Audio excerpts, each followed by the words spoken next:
Doncs en un dia com aquest, en què, com acabem de veure, hem conegut l'existència de gent capaç de promoure activitats tan denigrants per la humanitat com aquestes, reconforta poder mostrar-los històries com la que els explicarem tot seguit.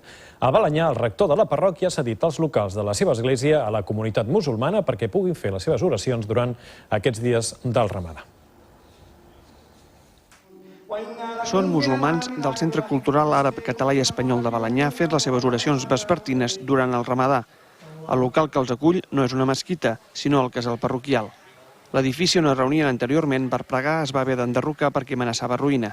Van anar a l'Ajuntament, que els va posar en contacte amb la parròquia. El capellà no en va tenir cap dubte i ha cedit l'ús del casal de manera provisional durant el mes del Ramadà. Els responsables del col·lectiu musulmà pensen que aquest fet ajudarà a veure'ls com una comunitat religiosa més. Eso es lo que a nosotros nos interesa, que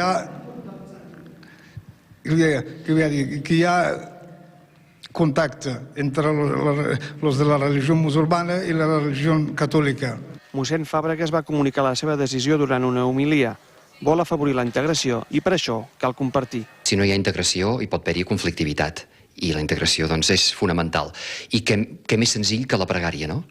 Per iniciar la integració, no? Per tant, és un inici senzill, no? Però que té molta importància perquè precisament és pregària, no? I es prega a l'únic Déu.